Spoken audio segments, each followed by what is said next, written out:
Hi, everybody. This is Lee, and I'm talking about an article written by Ajamu Baraka, Jill Stein's vice presidential candidate for 2016 of the Green Party. He's written an essay for Counterpunch, The Black Alliance for Peace. 50 years later, we must again confront and reject U.S. warmongering. And I'm fully on board for that. Ajamu Baraka has issued a call for sanity and for unity and for alliance by hearkening back to Dr. Martin Luther King's position on war. He says 50 years ago, on April 4th, 1967, Martin Luther King reconnected with a radical black tradition by adding his voice of opposition to the Vietnam War. For this reason, he felt like there had been a call for peace at home in the United States, an end to violence against oppressed groups. And Dr. King could not feel compelled to remain silent on the violence unleashed by the United States around the world on oppressed people. And so it was consistent, peace at home and then peace abroad. And not just Dr. Martin Luther King, also that Muhammad Ali, Malcolm X, people who had concerns with the U.S. imperialism and the hypocrisy of it, and the fact that they claimed to be spreading freedom when, what resulted was not freedom, but was death and violence. And so I'm really glad that Shirley Chisholm also spoke out about the Vietnam War.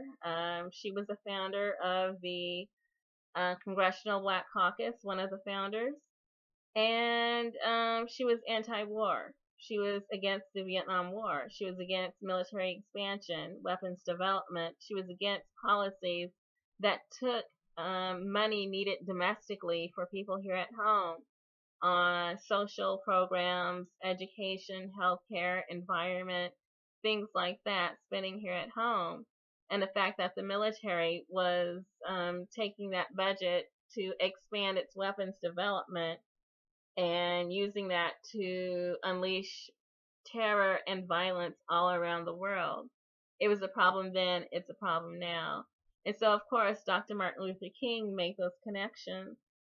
And so we learned that, Dr. Martin Luther King was not just about voter rights, civil rights, things like that, which were very important here at home.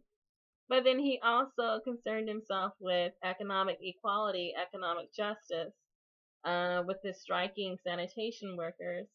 And then, of course, peace. He was a peace activist, very outspoken, and that he commented on what was happening around the world and the cause of it being the United States.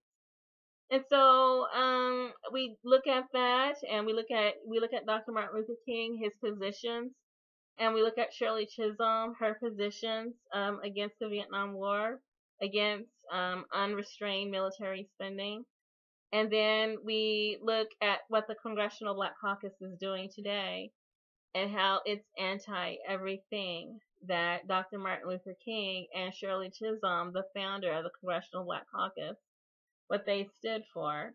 That we have Congressional Black Caucus members stomping around the Senate chamber, stomping around the House chamber, shouting and screaming about patriotism, basically red baiting, exercising McCarthy like attacks on the President of the United States, and putting chips on their shoulders, daring for the President to knock it off, and agitating for action, agitating for a show of force to prove patriotism. It's amazing. It's unfortunate.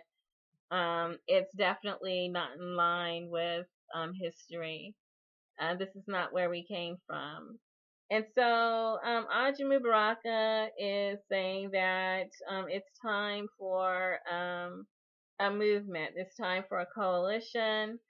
It's time for unity. It's time for recalibration for people to remember what's important. That this call for attacking continents or countries on the continent of Africa continuously, and that there's been not much protest by certain members of the Congressional Black Caucus about the never-ending war in the Middle East as well.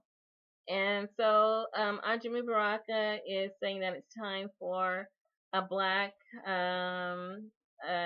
alliance between progressive groups such as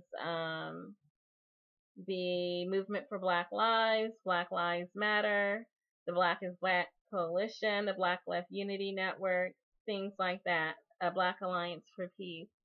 And so I'm going to go ahead and leave a link in the description. And then again, I'm going to leave a link, if I can still find it, of my essay that I wrote about 15 years ago concerning the, at the time, the Iraq War.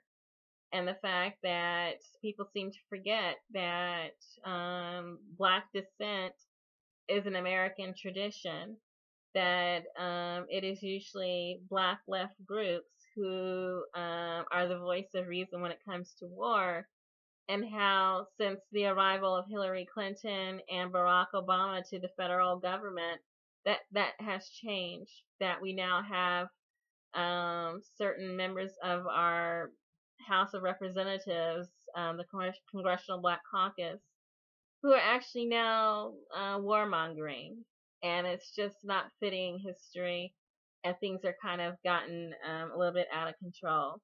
I personally think, and I still stick to my position that I articulated since last year, that there are certain groups, certain members of the Congressional Black Caucus who do need to be primaried. That it is perhaps time for some of them to be thanked for their service and then escorted out of office. And, you know, there is that almost reluctance to step to or address an all-star or a legend. But when they are causing harm, I think that the time has come.